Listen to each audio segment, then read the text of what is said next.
Good morning students, welcome to my channel. আজকে তোমাদের সাথে আমি ডিসকাস করব জেনেটিক কাউন্সেলিং নিয়ে। দেখো 2023 এই সিরিজটাই এখনো চলছে। 2023-এর কোয়েশ্চেন অ্যান্সার যে ডিসকাশন আমি তোমাদের সাথে করছিলাম, তার অ্যান্সার রাইটিং প্যাটার্ন গুলো কিরকম হবে সেটা নিয়ে আমি ডিসকাস করছি। আজকে যেটা আমি করাচ্ছি সেটা হচ্ছে কোয়েশ্চেন নাম্বার 2A-তে এসেছিল। কোয়েশ্চেন নাম্বার 2A-তে এসেছিল, যদিও আমি তার থেকে একটু ডিটেলস করাচ্ছি, যদি ফার্দার আরো এর সাথে কিছু অ্যাড হয় যাতে তোমরা করতে পারো। যেখানে আমাদের কোয়েশ্চেন ছিল define genetic counselling and state the different steps of genetic counselling. তোমরা কিন্তু এই জেনেটিক কাউন্সেলিংটা পাবে হচ্ছে আমার কোয়েশ্চেন আনসার বইটাতে। অবশ্যই এই আপডেটেড যে কোয়েশ্চেন আনসার বইটা তার মধ্যে পাবে। ঠিক আছে, এই আপডেটেড বইটা আমার সেকেন্ড এডিশন এবং এটাই কিন্তু প্রেজেন্টলি আপডেটেড। এবং অনেকেই ভাবছো যে বা ভেবে থাকো এই কোয়েশ্চেন অ্যান্সার বইটা 10 ইয়ার্স, কিন্তু আমি বারবার তোমাদের বলেছি, এখনো সেটাই রিপিট করছি, এই বইটা কিন্তু কোনোভাবেই 10 ইয়ার্স এর বই নয়। 10 ইয়ার্স এর বই হলে এটা আরো অনেক ছোটি বই হতো। এটা অলরেডি 720 পাতার একটা বই, যেখানে 10 ইয়ার্স কিন্তু এক্স্যাক্টলি নয়, এটা সম্ভাব্য ইম্পর্টেন্ট কোয়েশ্চেন যেগুলো আছে তার একটা সংকলন বলতে পারো। It is not a 10 years. তাহলে আজকে আমরা এটা নিয়ে শুরু করছি, জেনেটিক কাউন্সিলিং নিয়ে।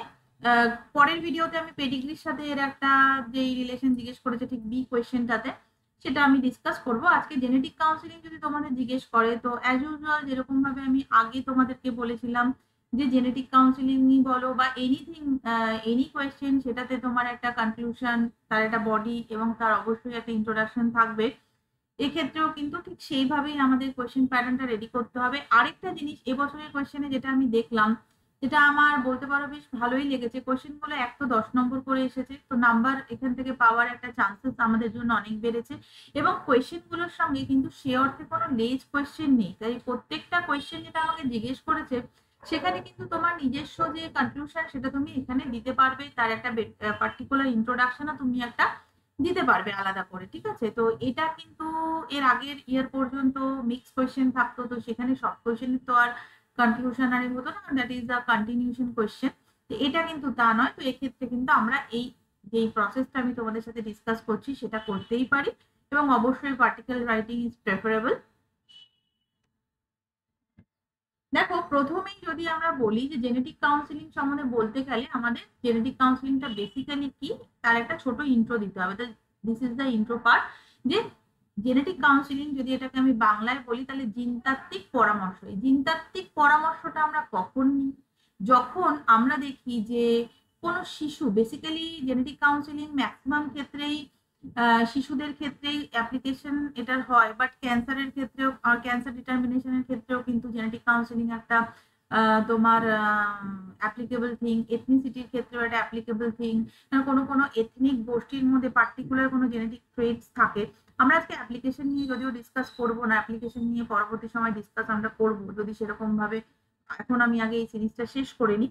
তো জেনেটিক কাউন্সিলিং কি? জেনেটিক কাউন্সিলিং হচ্ছে basically a communication process through which a councillor, মানে যে কমিউনিকেটর হচ্ছে, he or she can communicate with the particular genetic disorder বা particular genetic trait to the family member of that affected person। মানে affected person যে হবে তার family মেম্বারের সাথে জেনারেলি এটা পরামর্শটা করা হয়ে থাকে। এবং বেশিরভাগ ক্ষেত্রেই এটা কিন্তু সাধারণত এক্সপেক্টেড যারা বাবা মা থাকেন তারা করে থাকেন, যদি তাদের ফ্যামিলি ট্রিতে বা পেডিগ্রি অ্যানালিসিসের মধ্যে এমন কোনো জেনেটিক ট্রেট থাকে, জেনেটিক ডিজিজের ট্রেট থাকে, সেই ট্রেটটাকে চিহ্নিত করার ক্ষেত্রে তার শিশু সেটাতে কতটা এফেক্টেড হতে পারে, সেটার জন্য কিন্তু সাধারণত তারা এই ধরনের কাউন্সিলরদের কাছে যায় এবং জেনেটিক কাউন্সিলিং করে। তাহলে এর ইন্ট্রোডাকশন কি হবে? জেনেটিক কাউন্সিলিং বা জিনতাত্ত্বিক পরামর্শ বলতে জিনগত রোগের উত্তরাধিকার, যেটা আমি বললাম হেরেডিটি বোঝায়, সূত্র সম্বন্ধিত যে সমস্ত কমিউনিকেশন বা যে সমস্ত ডিসকাশন তাকে বোঝানো হয়।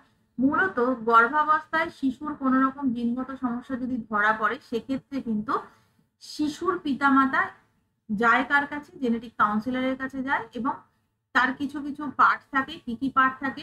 সাধারণত কোন কোন শিশুদের ক্ষেত্রে এই ধরনের পরামর্শ নেওয়াটা উচিত? যখনই মায়ের বয়স 35 ছাড়িয়ে যাবে, তখন কিন্তু তাকে বেবি কনসিভ করেছে এবং তাকে জন্ম দিতে যাচ্ছে, এই ঘটনা ঘটার আগে অবশ্যই তাকে একজন জেনেটিক কাউন্সিলরের কাছে যেতে হবে। যে এই বেবি যাকে, সে যেহেতু তার বয়স বেশি হয়ে যাচ্ছে, 35 হয়ে যাচ্ছে, তাহলে তাকে সে কতটা সেফ বেবিটার জন্য, এই বেবিটা পৃথিবীতে আসার জন্য, ঠিক আছে? বা বাবা মার কোনো জিনগত সমস্যা থাকলে, পরিবারে কোনো জিনগত সমস্যা থাকলে, পেডিগ্রিতে কোনো জিনগত সমস্যা থাকলে, বা ধরো বাবা মার যে প্রথম চাইল্ড সে কোনো জেনেটিক ডিসঅর্ডার নিয়ে জন্মেছে, তো সে আবার সেকেন্ড প্ল্যান করেছে, সেক্ষেত্রেও কিন্তু যাওয়া হয়। পরবর্তী সময় আমরা এখন দেখেছি ক্যান্সার ডিটেকশনের জন্য যাচ্ছে, এথনিসিটি কিছু প্রবলেমের জন্য যাচ্ছে, সরি। তো দেয়ার আর সো মেনি থিং যেটার জন্য আমরা কিন্তু জেনেটিক কাউন্সিলারদের কাছে সাধারণত যাই। This R the basic major part. But এখন যেহেতু চিকিৎসা ব্যবস্থা অনেক উন্নত হয়েছে, তো আমরা অনেক ক্ষেত্রেই জেনেটিক কাউন্সিলারদের পরামর্শ নিয়ে থাকি। তাহলে এটা আমাদের ছোট একটা ইন্ট্রো হবে। তারপরে অবশ্যই জেনেটিক কাউন্সিলিং এর একটা ডেফিনেশন, কে প্রথমে এই কাজটা নিয়ে করেছিল, দ্যাট ইজ শেলডন রিড।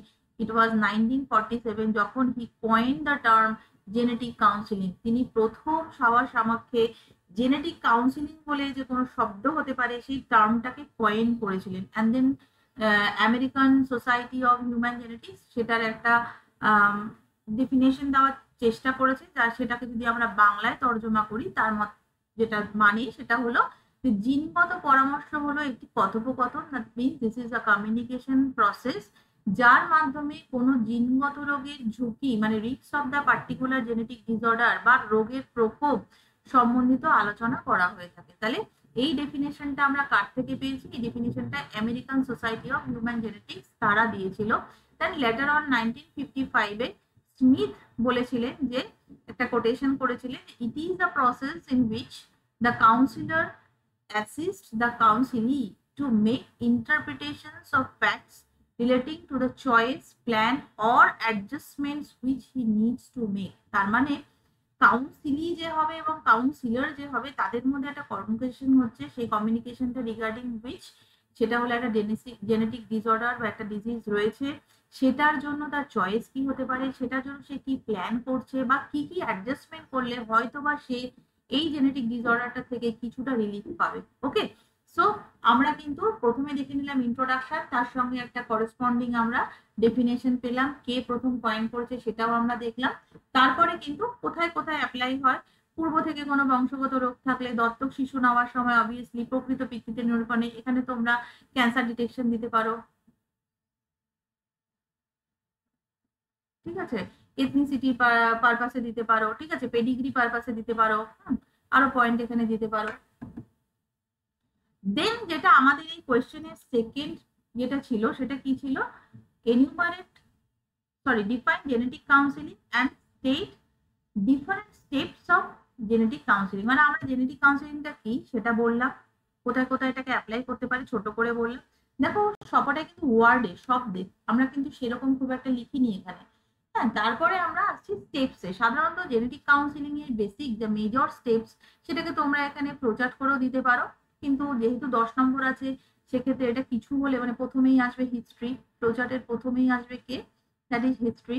তো জিনতাত্ত্বিক পরামর্শ যখনই কোনো কমিউনিকেশন হবে কোনো কাউন্সিলর এবং কাউন্সিলির মধ্যে, তখন প্রথমেই যে কাউন্সিলর হবে তার প্রথম কাজ কি হবে, সে ডিজিজ রিগার্ডিং যে সমস্ত তথ্য আছে, যে সমস্ত হিস্ট্রি আছে, ব্যাকগ্রাউন্ড আছে, সেটাকে ভালো করে জানবে। তাহলে সেটা করতে গেলে কি করতে হবে, প্রত্যেকটা রোগীর একটা একদম অ্যাকিউরেট যে ইনফরমেশন, সেটার যে ব্যাকগ্রাউন্ড, তার যে হিস্ট্রি, সেটা কিন্তু জেনেটিক কাউন্সিলরকে জানতে হবে। তার যে বর্তমান এবং তার যে রিলেটেড মানে এই রোগ সম্বন্ধিত রোগ প্রেজেন্ট যে ডিজিজটা রয়েছে তার প্রেজেন্ট এবং রিলেটেড পাস্ট, এইটা কিন্তু হিস্ট্রিটা জানতে হবে। ওকে, রোগীর যে পারিবারিক মানে পরিবারে যেটা আছে সেখানে কোনো ধরনের প্রিভিয়াস এই ধরনের রোগ ছিল কিনা সেই হিস্ট্রিটা জানতে হবে। পরিবারে এই একই ট্রেট নিয়ে অন্য কোনো রোগী আছে কিনা, সেটা থাকলে তার হিস্ট্রিটা জানতে হবে।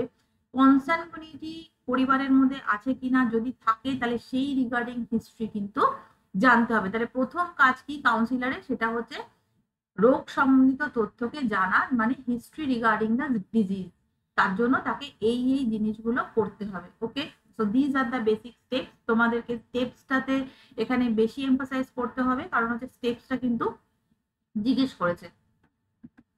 তারপরে কি আসছে, যদি কোনো টেরাটোজিন থাকে, হ্যাঁ টেরাটোজিন, এখানে টেরাটো হবে, সরি আরেকটা টো আসবে। টেরাটোজিন মানে কি, যেই সমস্ত তোমার এজেন্ট গুলো থাকে, that can be a drug effect, that can be any disease effect, এই ধরনের কোনো এফেক্টের জন্য কোনো ধরনের ম্যালফরমেশন হচ্ছে কিনা এমব্রয়ের মধ্যে, সেই রিগার্ডিং কোনো হিস্ট্রি থাকলে সেইটা কিন্তু জানতে হবে। যে প্রসূতি মানে যে মা হবে, হ্যাঁ সে আগে গর্ভপাত করিয়েছে কিনা, কোনো স্টিল বার্থ তার হয়েছিল কিনা, মানে মৃত সন্তান প্রসব করেছিল কিনা, সেই রিগার্ডিং ইতিহাস কিন্তু তাকে জানতে হবে। তার মানে যখন কাউন্সিলর এবং counsellee they communicate to each other, that counsellor should know the every history, every background about the disease, তার কি কি হতে পারে তার একটা সম্ভাব্য তালিকা এখানে কিন্তু আমরা দিলাম। দেন দ্য নেক্সট ওয়ান ইজ, এই যে জিনিসগুলো জানলো, জেনে কাউন্সিলরের পরের স্টেপ কি হবে, মানে যদি আমি এখানে ফ্লোচার্ট করতাম, that the estimation of the,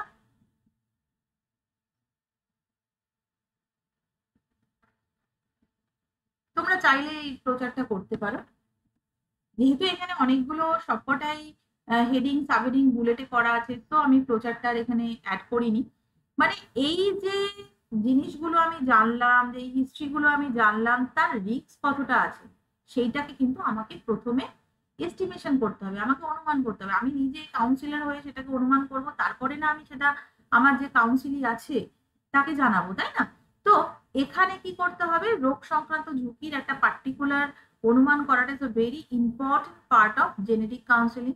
এবং সেটা করতে গেলে কি কি জিনিস আমাদের করতেই হবে, সেটা হচ্ছে পেডিগ্রি অ্যানালিসিস করতে হবে, মানে রোগের যে বংশগতির ধারা সেটাকে অ্যানালিসিস করতে হবে, তার পুরো বিশ্লেষণ, তার ধারাটাকে, হেরিডিটারি ধারাটাকে দেখতে হবে, এবং বিভিন্ন ধরনের টেস্ট, ওই রোগ সম্বন্ধিত বিভিন্ন ধরনের টেস্ট করে আমাদের দেখতে হবে যে তার প্রবাবিলিটিটা কতটা আছে। তাহলে this R the basic steps, যেটা এস্টিমেশন অফ রিস্ক করার সময় একটা জেনেটিক কাউন্সিলরকে করতে হবে। তারপরে কি হবে, সে এটা করার পর যেটা সে বুঝলো, তারপর সে কি করবে, transmitting the information to the counselling, তথ্যটাকে প্রেরণ করবে কার কাছে, কাউন্সিলির কাছে, মানে যে রোগী বা যে রোগের পরিবার তার কাছে। সেখানে কি করছে, সে বেশ কিছু স্টেপস ফলো করছে, এবং সেখানে তাকে ভেরি মাচ কেয়ারফুল থাকতে হবে about the mental stress of the particular তোমার পার্সন যাকে সে এটাকে কনভে করছে। The person may be the rogi nije, the person may be the family member of that particular affected person, বা যিনি গর্ভাবস্থায় আছে তার পিতামাতা। তো it's a very sensitive issue. তো কাউন্সিলরকে কিন্তু ট্রান্সমিটিং দ্য ইনফরমেশন, এটা 3 নম্বর পয়েন্টে অ্যাড করবে, আমি আর ব্যাক স্লাইডে গেলাম না। সেখানে কিন্তু তার মানসিক অবস্থাকে জানতে হবে, পরিবারের প্রত্যেকটা সদস্য রোগীর সঙ্গে কিরকম ধরনের আচরণ করে সেটা তাকে মাথায় রাখতে হবে, সেই পরিবারের এডুকেশন, কারণ একটা জিনিস সবসময় মাথায় রাখবে, আমি যখন ডেমোগ্রাফি তোমাদের পড়িয়েছিলাম তখন আমি অনেকগুলো দেখিয়েছিলাম, সেখানে education is a big factor যেখানে ফার্টিলিটি মেনটেন করে, তাই না? তো পরিবারের এডুকেশন, তার সোশ্যাল স্টেটাস, তার ইকোনমিক স্টেটাস, এটা কিন্তু কাউন্সিলরকে মাথায় রাখতে হবে যখন সেটাকে কনভে করবে ওই পার্টিকুলার পার্সনকে। এবং অনেক বেশি তাকে সতর্ক থাকতে হবে এবং সংবেদনশীল হতে হবে যখন সে এটাকে কনভে করবে। তাহলে this R the basic thing, steps যেগুলো ফলো করতে হবে কোনো ইনফরমেশন ট্রান্সমিশনের সময় রিগার্ডিং দিস পার্টিকুলার ডিজিজ।